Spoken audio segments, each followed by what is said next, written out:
Well,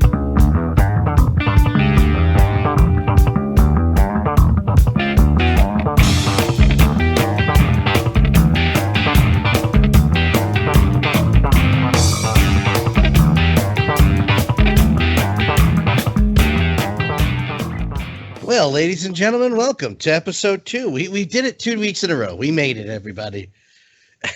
Season 7, episode 2 of Obey the Puck. I'm the above average comedian Dan Calchico. With me, as always, is Paul Baker and Kelly Levy. And week 2 of hockey starting. Hey, Paul, the referee, the NHL referees are mid-season form, Mr. I won on OT, even though we blew the whistle last night. No, I wasn't watching the game. Oh, God, Jesus. Of course not. They blew the whistle, and they counted the goal, even though the referees blew the whistle because they didn't see the puck. And then the puck went past after everybody stopped because the whistle was blown. Then they counted the goal after the whistle was blown. So that's like he meant to not blow it? Yeah, it was that intent to, but he blew intent to blow? Yeah. It was the intent to blow, all right. Yeah, the reversed intent to blow that I'm like, people are like, why is he challenging this? I'm like, listen, if they're going to get it wrong now, it was very interesting to watch. I was like, well, okay, well, that's how we're starting this one. Wonderful. I did see L.A. Mignot after the game, lip clear as day, on camera, to Michael Yeo. Did I pronounce that correctly? He's our special teams coach right now. Probably Yeo, but I don't know for sure. Yeo. We can't win with goaltending like that. I did see that online. Like a what do you call those things? A GIF. A GIF, yeah. Hello, it's been a long day, sorry. Yeah, I understand. So he's saying what we've been saying for 15, 20 years, only he said it after it took him 5 whole games to realize that.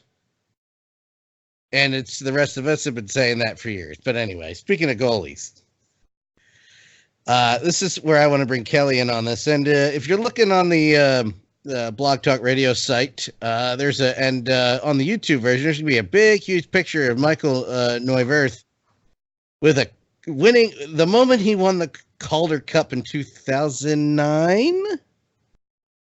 Is that the first one, Cal? 2009? Yeah, 9 or 10. Yeah. So, Nuvi was released from his professional tryout contract with I believe it was with Toronto Maple Leafs, signaling possibly the end of Michael Neuwirth's career. Kelly, you were there to see the beginning of it. With this latest news, and you've been able to watch his career, pretty much his entire career being associated with me and watching his career later on in Philly. Your thoughts with today's news of him being released from his contract? Unfortunately, I'm not surprised. He was just apparently made of glass once he became an NHL regular. I don't know why. I hope that he's, if this is the end of his, well, it's probably might be the end of his NHL career. I doubt it's the end of his playing career. He could always go home to the Czech Republic or go to the KHL or probably anywhere else on Earth. But I hope that whatever physical issues he's developed and he's able to deal with and can be comfortable for the rest of his actual life, not a sporting life. But it's just been bizarre. I was trying to think back because he was in Hershey for not that long, but he was really durable. I don't remember any long stretches of injury. He was just injured, half of his NHL career? Something silly like that. It's a lot. It's just sad to see. I would have loved to have seen him go on and have a great NHL career, regardless of what team he wound up with. I kind of feel that way with the vast majority of players that I kind of discover in the minors. I become fans of theirs, and it's kind of regardless of team. You might root against them here or there because they get traded or something like that. But overall, you're wanting to see them be successful and have fun and be able to play as long as they want. And it just didn't happen with Nuvi. Yeah, and we got to see the tail end of it here in Philly, and who was his backup when he won the two? He won 2 back-to-back Calder's, did he not? Yeah, he won back-to-back Calder's. Holtby was his backup for the second. And I cannot remember who the backup was for the first one. And Holtby was probably in that mix. I think at that point he was still a junior player who wound up coming up towards the end of the season or something like that. Well, let's take a look. For the 8-9 season, it was Nuvi, Varlamov, and Darren McChesney. I don't even remember Darren. Ironically, Nuvi played the least amount of games that year. No. But yeah, it's when he got signed with the Flyers, I was kind of hoping it's just to, at least a little bit more successful, just to be like, see, he was fine here. But it didn't work out that way. It did not work out that way. He went down once with dehydration, and it just seemed that every time he got healthy, he would move to the right and down again. He would go. Of course, a couple years there, it was Mason and Nuvi going down because of great coaching. That's another discussion we've had a while ago. We won't bring it up again. We're going to move on from that. So I guess staying in the NHL news, Paul, your contribution was this trade alert, and I think this is actually a pretty big deal. Justin Falk and a 5th-round draft pick were traded to the St. Louis Blues for Joel Edmondson, Dominic Bach, love that name, and a 7th-round pick in the 2021 NFL draft. NFL draft, yes. Justin Falk is now playing football for the St. Louis. No, they don't have a team. Never mind. It was a good try. Started off well. I was trying to, tie that in. That's a big deal. Justin Falk, because he goes from a team. It's hard to say because everybody's been saying, well, he gets a second chance, and I'm like, well, the Hurricanes were pretty good last year. I don't know the second chance for a cup thing when he was on the Hurricanes changes going to the Blues. Weren't the Canes actually a better team last year than the Blues during the season? Well, a lot of people were. A lot of teams were. Oh, yeah.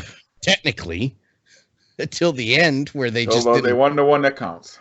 Damn it. Yes, that's all that matters. I don't really care. And I mean this. Look, now the Phillies show up. Sorry.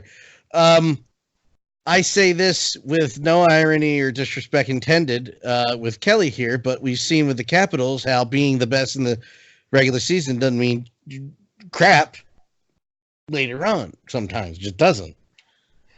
And having and then the time they have a fine year, not an amazing year, not a really bad year, they have a good year, they win the Stanley Cup. So it just goes to show you that it doesn't count till after December. I know, because Paul, you said before, by December is picked, but I think St. Louis proved last year, probably not all the time. Yeah, I mean, it's not a foolproof system, but yeah, what were the stats? I can't remember off the top of my head. Like something like 90% of the teams that are in a playoff spot by Thanksgiving. Yeah. It's actually earlier than December. It's actually Thanksgiving. Yeah, it's playoffs. You're right. Exactly. You're absolutely right. And then the Blues threw a monkey in that wrench. Completely. Well, what is it? The old saying, to every rule there is an exception. And St. Louis was a hell of an exception last year, boy. Whew. Man, it was at 52 years, and they finally got a Stanley Cup. That's amazing. That's why when I see, including us, Flyers fans. They're like, well, what about another? There are teams that haven't had one yet, so pump the brakes on how bad it is. It's like comparing it to baseball. Today, the Phillies were officially eliminated from playoff contention, and I see people say this was the worst Phillies season ever. This is the worst. The team that has lost more games in Major League Baseball history than any other team. This was their worst season. I just hate when you bring illogical things to the logical argument, Paul. I'm going to shut you down in a second. Sorry, man. Mr. I can't give away tickets, but we want to. I know it. Isn't that crazy? Yeah, great. Yeah, you won a championship last year. My heart breaks for you, Paul. My heart breaks. And now people don't want free tickets. They just won a championship. My God. Fire the GM. Anyway, just to bring this back real quick, I feel that most people on Twitter haven't sat through as many Phillies seasons as some of us have. I really feel that way. This is the worst I've ever seen it. Oh, have a seat next to me and let me tell you some stories about the vet. Long time fan since 2017. Yes. I've been a fan since 2008. Oh, how ironic. What was the stat I read the other day to make a comment on the most losingest team in Major League Baseball? The Phillies are the longest existing team, you know what I'm talking about, that has not moved or changed names in all of professional sports. Kiss my ass, Paul. Is what hey, you know what? If you to play a long time, you're going to lose a lot of games, right? That wasn't meant to be a slight. Oh, that's coming from you, Paul. Not coming from the Red Sox. No, I'm kidding. I don't. Racist, sexist city. Yeah, racist, sexist city that is Boston. I did find somebody from a Rays fan throwing shade on the Phillies season. I was like, and he just got shared the pitch Brad Lidge threw to win the the champion 2008. Hey, okay. Anyway, I'm sorry, hockey fans. Back to hockey. More NHL news. Breaking, kinda. NHL star Valley resident Austin Matthews is due in Scottsdale court tomorrow, facing potential charges of disorderly conduct, destructive behavior, and fighting. This just happened. Between disorderly conduct incident involving NHL star Valley resident Austin Matthews has been forwarded to the City of Scottsdale Prosecutor's Office for review. Investigated an incident that reportedly took place on May 26th in 2019, where Matthews, when Matthews played a prank on a security officer at a condo complex. Disorderly conduct prank? This gets worse. According to a department spokesman, the female guard was sitting in a car around 2 a.m. completing paperwork. The guard told police she heard the sound like someone was trying to open one of the doors. When the guard got out, she saw Matthews and several friends and told police they said they jiggled the door handle because they wanted to see what she would do, and they believed it would be funny to see how she would respond. Matthews walked away from the guard before she said he stopped, pulled his pants down, and grabbed his rear end. Police reviewed surveillance video, which showed Matthews walking toward the elevator with his pants around his ankles. Oh, boy. Oh, boy, oh, boy, oh, boy. I don't know. Is that a prank or sexual assault? Well, I can't say that because I'm a snowflake. It's just a prank, right? I don't know. You're sexist. What do you think? Is mooning somebody a sexual assault? If they take it as such, yes, it technically is sexual assault. It always I'm glad there were no cameras in the 80s. Yes, I've mooned a couple people. Mooned a whole softball field one time. Wow. All right, moving on. You're just incriminated. We've incriminated. Kelly, have you mooned anybody? Statute of limitations on mooning is well past. Is it? I don't know. Kelly, have you mooned anybody other than me? Nope. Kelly's like, yeah, I don't know what you guys are talking about. You guys, most women don't moon people. That's a guy thing for some reason. They just spank me in the face.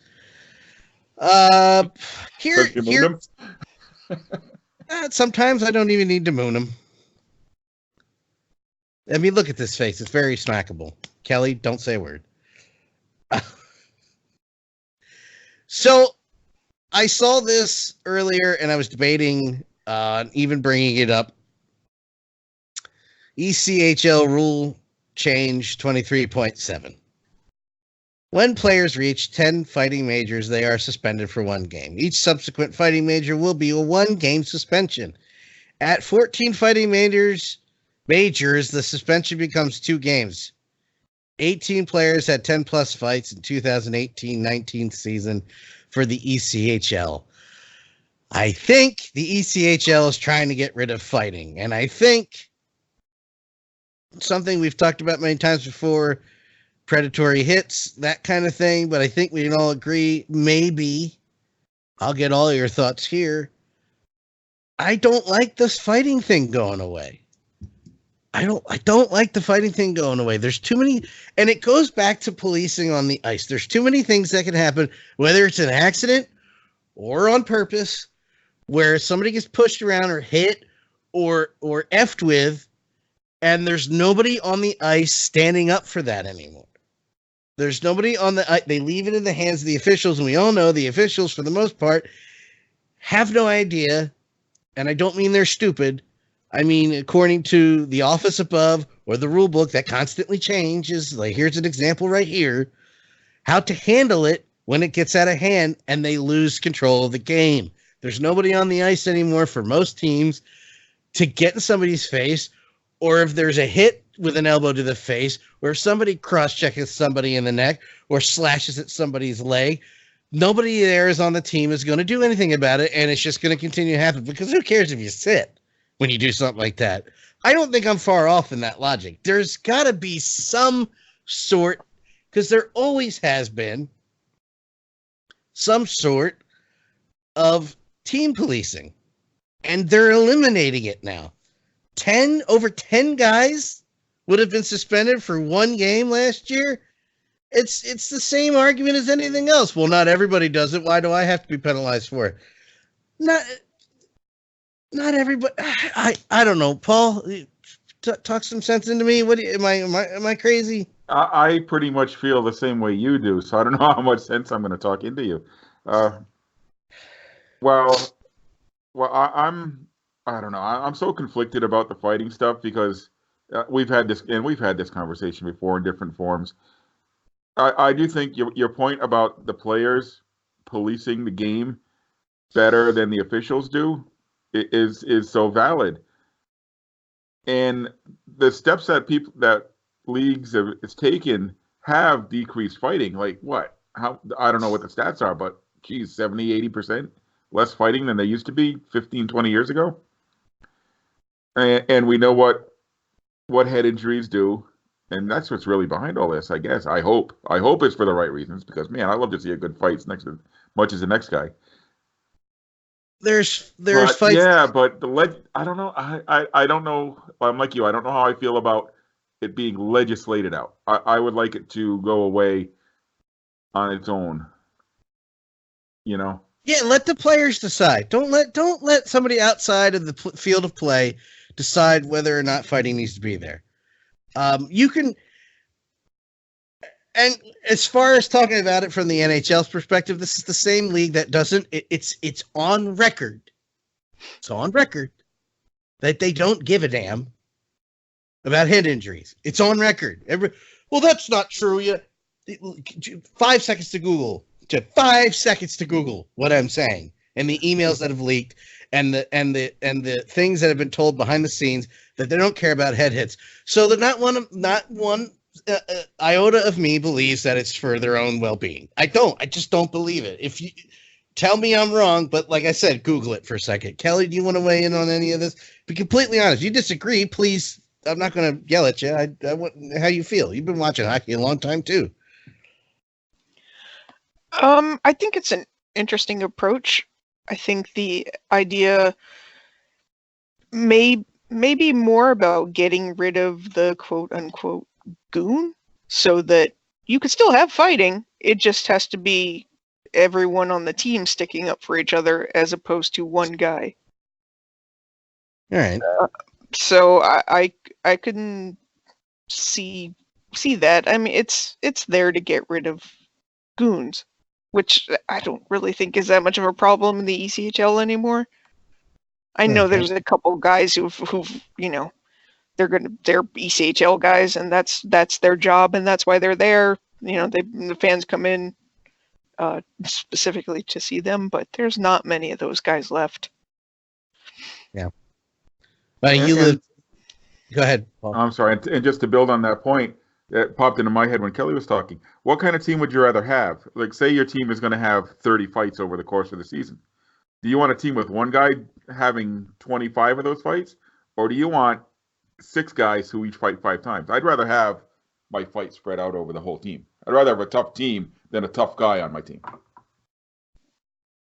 Yeah, I mean, with all the you can't come off the bench, you get the instigator penalty, so why not have one of the guys on the ice, drop the gloves if needed. I don't know. I think they're trying to. I hope you're right. I think they're trying to send an overall message to just knock it off. Period, and that I don't like. Well, that remains to be seen. I hope you're correct and I'm wrong, because I feel this is. Go ahead, Paul. Finish. I wanted you to finish your thought first.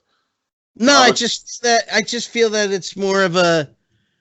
I really think they're trying to eliminate it, and I'm not down with that in that way. That somebody needs to be there when some crap goes down, which it does, and I don't mean on purpose or otherwise, just in general, to get in somebody's face and punch it when somebody does something stupid, because it'll happen. And sometimes you need to get punched in the face in a sport like hockey. Sure. I was wondering how many guys in the NHL. I know this is an ECHL rule, but in the NHL, how many guys even had 10 fights last year? I know there were some teams that didn't even have 10 fights last year. No, I can't think of anybody. I can't think of anybody. I don't think there was. Yeah, I mean, name the goons in the NHL anymore. What, Ryan Reeves, when he plays. And I mean, and that's really that's the trend. Teams are like, we're not going to waste a spot on someone who that's their major contribution. Look what they did with Tom Wilson the last 2 years, who went from the guy who was just some schlub that hit like crap and fought everybody, to a guy who's on the first line scoring game-winning goals. So that's gone. Is there anybody on the Caps that would do, and I'm not talking about the hit-wise, I'm talking about the fight-wise, other than Tom Wilson, who would fight right now? I can't think of anybody on the Flyers that would. There's one guy that has been on the squad during the preseason. Oh, my God. And as soon as I thought about him, his name went away. I forgot him. Hold on. Give me a second. But he's gotten into 2 fights, but he is throwing hits that I'm like, Chris Stewart. Yeah, Chris Stewart. I couldn't remember his name. I'm like, oh yeah, the original drummer for Genesis. That's his name, Chris Stewart. And he's gotten into fights, but he's not going to make the team. They're going to look at all this other stuff and go, well, he can't be here. So we lost that. There's nobody else there. Go ahead, Paul. Holy cow! I just looked up the fighting majors leaders for last season, and it's so much worse than I even thought. The leader in fights in the NHL last year was 6. Who was it? There were 10 guys who had 6 fights. Ryan Reeves, Tom Wilson. No, Wilson, yes. Wilson, yes. Reeves, no. Reeves, no. Well, Reeves probably didn't play enough to go on Kelly's point. That's true. Reeves didn't even make the first page here. Give us the 6, or give us the. Geez, I don't even know some of these guys. Mark Borowicki. Okay, yeah. Matt Calvert. Okay. Kyle Clifford. Okay. Michael Furland. Barclay Goodrow. Ben Harper. Brendan Lemieux. Patrick Maroon. All right, Pat Maroon, yeah. Did you see what Pat Maroon did the other day after getting into a fight? Wave his Stanley Cup ring in front of the bench. Yeah. It's only okay when he does it. Yeah, not when Marchand does it. Marchand did it better. Marchand kissed his fingers. Oh, God. Let's see. Cody McLeod, and Tom Wilson. 10 guys with 6 fights. Okay, so that's not 4 guys with 5 fights, and then it goes down from there. Okay, well, don't read those guys. I'm not going to. And nobody on the Flyers, right? Nope. Yeah, so that's a lost art, man. I'm kind of sad to see it go. It's like, and the thing is they've they got to stay of execution as far as I go, because they've agreed to go until, was it 2022 for the collective bargaining? I think it was 2022. So anyway, on from NHL news to close it out with I told you it's a quick one tonight, folks. NWHL news. Before you move on, Dan, there were 4 teams that didn't even have 10 fights last year. That is 4 times in a row you've done that to me. It shows, by the way. I just want to let you. You froze again, so I didn't. You froze again, so I didn't see your hand up, and you were just like, excuse me. I'm like, no, I did the segue. Go ahead. Who are the teams? Oh, you want to know now? Yes, I do. Actually, the Flyers had 10. Carolina had 8. Coyotes 7. Maple Leafs 6, and Vegas Golden Knights 6. Yeah. Well, congratulations, NHL. It's boring. Bruins had the most. Good. Man. Can't imagine why. It's awesome. Can't imagine why. I don't know what you mean by that. Okay, so NWHL news. Now that my segue was thrown out the window, Paul Baker. Sorry. That's all right. I'll go sit in the corner for a little while. It makes you think. You stare at the wall and think about what you've done. So I'm just going to read this thread because I don't know who here has read the whole thing and who hasn't. So I just want to read the thread because I want more people to hear it. Because we've been covering the NWHL since inception, right through to the boycott, right through to this latest season, and we've had 4 episodes in a row where there's been more news, and I think this is important. And it's a thread on My God, why can't I get those freaking letters in a row? NWHL Salaries. A thread on NWHL Salaries as a result of our 50-50 revenue split with players and increased investment coming off a spectacular Season 4. We just want to state some facts and provide transparency and context. We gave our players the decision whether or not to reveal their salaries, believing strongly it should be their choice. Fact, there are some league veterans and others top skilled players who signed contracts this season for $15,000. And now, like all players in the NWHL, this season they will receive even more money.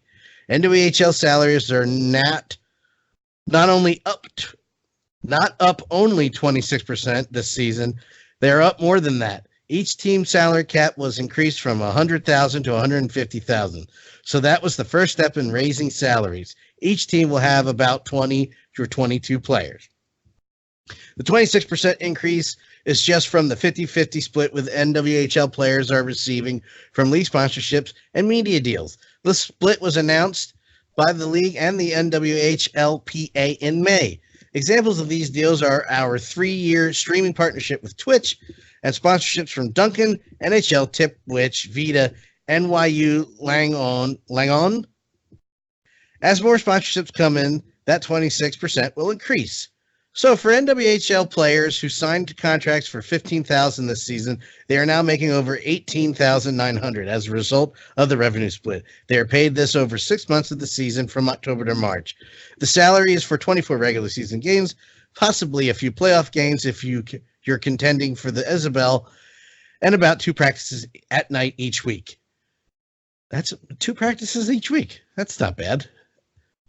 It also has been said by outsiders that our athletes are not protected if they are injured playing in the league. Let's be clear. Since our first day, all players are covered in the event of injury sustained in NWHL games or practices. At the end of the season, we will share final numbers on the players' salaries. Fact is, the numbers continue to grow thanks to our sponsors and partners and the fans who attend our events and buy apparel. Any additional sponsorship dollars that roll in from now through the end of the season will be added to the pool. Then there are potential Isabel Cup and All-Star bonuses and Jersey commission bonuses. There's a lot more work to do, no question. but we started from scratch in 2015 as the first league in North America to pay women's hockey players, and we are still building our businesses. That's it. Thanks for hearing us out. Welcome to Season 5, which officially kicks off Saturday, October 5th. I loved that thread. We've been talking about it off and on for the better part of 5 years, and I'm glad they said something because I think that's just important. There's this perception that they're not doing well. There's this perception that maybe the money's not coming in with the boycott and everything, but they have been very, I feel, forthcoming with the information. They want to pay the ladies. They want to pay everybody playing the game, but without sponsorship, without more people coming, they can't. And to hear those numbers that are steadily increasing, maybe not as fast as some of us would like to see, it's still an increase. And the fact that they're up even this year after the collapse of the CWHL, collapse is not an appropriate word. Dissolving? I think dissolve is a better word, more appropriate word for that. I don't want to trash them. That it looked bleak, but and then with the boycott, some players are doing, and rightfully so. No questions asked, no arguments from me. That might not look good, but this is looking good. This is helping the cause, and I, for one, am happy to see it. And like I said, I honestly was going to support, but was as excited about this NWHL season until they mentioned the Twitch sponsorship. Watching the games in full HD on my TV, I'm all up on technology, but I cannot stand watching sporting events on a smaller screen. I don't want to watch stuff on my phone.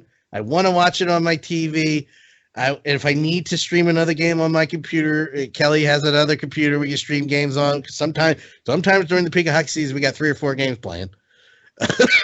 I'm an adult. I want to watch it on my television.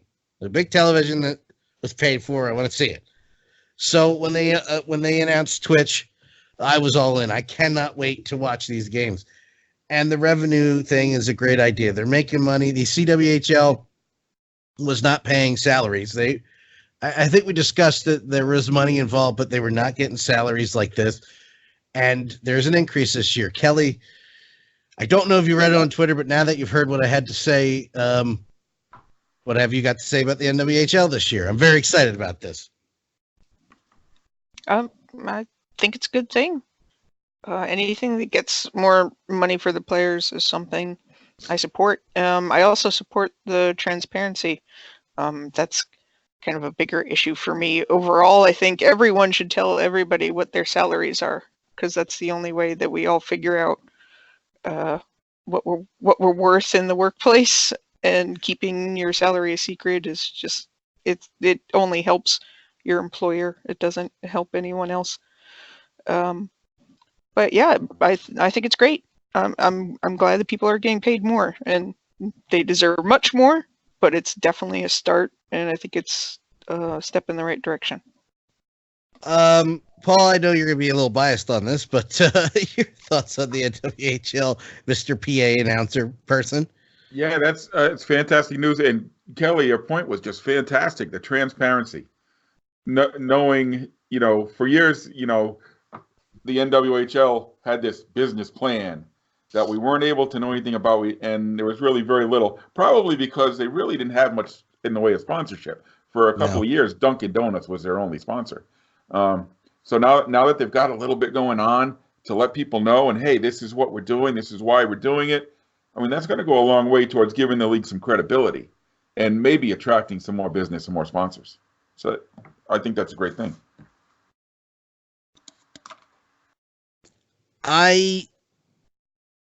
I didn't know they had that many sponsors. That made me very happy reading that the other day, because I thought they had less going on, and they have quite a bit down the line. And it's a simple business plan. Is that when other sponsors see more sponsors joining on, the other sponsors will go, "Ooh, what's that over there? I want some of that." That Twitch thing's a big deal. I don't think, and I know, and I don't mean this negatively. Some people don't know what Twitch is, and that's a big deal. It's a little bit of a bigger deal than YouTube, because really anybody can get on Twitch anyway. It's free, but YouTube's a bigger name, And you're like, well, that doesn't make sense. You should make more pay. Now, Twitch is the thing right now for young kids. And that's who they're going for. The young kids to watch this product. The young ladies, men and women, but mostly women who are, Twitch. I can watch them on Twitch. That's the thing right now. They might have lost a little bit of momentum with Ninja leaving. That means nothing to you, Paul and Kelly. Ninja is a pro gamer who streams Fortnite and other games, who is a bit of a controversial figure, who made millions on. Oh, Kelly, you know a little bit more who Ninja is because you watch Inside Gaming with me. But he recently left Twitch and went to Mixer, basically the Microsoft version of Twitch. See, on Twitch, you can stream any game, and Mixer is really Microsoft-centric right now. So Twitch is still a bigger platform. But other than that, this is huge deal for them. I really, I don't want to fast forward the season, but I'm really looking forward to seeing what changes after this season, this first season on Twitch. I'm really looking forward to it. And I think I'm really looking forward to ending this episode. I think we've covered all we needed to cover this week. We saw those, Kelly, you saw those Hurricane jerseys in action. Your final assessment? Oh, they're terrible. They look even worse in real life, which is very rarely the case. I mean, I might not like a jersey, but almost inevitably it looks better in real life because you see the stitching and it has dimension, and they absolutely looked worse in my opinion. It was the reverse of the Flyer Stadium jersey. Stadium, I can't do that word. I think Stadium Journey, and I think Stadium's jersey, and it's Stadium Series jersey. The orange one they came out with last year, where we looked at it on the hanger, it was leaked, and we were all like, "That is god awfully stupid." And then I saw, I think it was Konechny. It was Konechny on the promo shot with everything except for the helmet, and I was like, "My God, I need that! I'm buying that today," and I bought one. So you never know. But this looked, it looked ice as my new favorite phrase of worse than Bush League. Because some Bush League jerseys look great. It's bad. It's a bad jersey. Sorry. You bunch of jerks. It would have been better. Like I said, I photoshopped it as a joke for jerks across the front of it. Don Cherry would have worked that for another year, and it would have been another discussion on Twitter, people fighting each other, and it would have been publicity. It would have been great. With that being said, Kelly, where can people follow you on Twitter? And let me emphasize, everybody should be following Kelly on Twitter, especially when she's bored. I'm not home, and I'm not bothering her, and she's watching hockey, and she goes off on Twitter. Whew, I tell you. Where can people follow you? Folks can follow me at Sked Central. Mr. Baker, you follow where? Puckman RI. Follow me on Twitter at DanLaw83. HIAC Talk Radio Network is on all social media platforms at HIAC Talk Radio. Obey the Puck is on Twitter at Obey Puck Show. And on Facebook, search Obey the Puck, the VOC Radio Network, VOC Nation Radio Network. Oh my God. I have another show to record tonight. It's going to be great. VOC Nation Radio Network. Search VOC Nation Radio.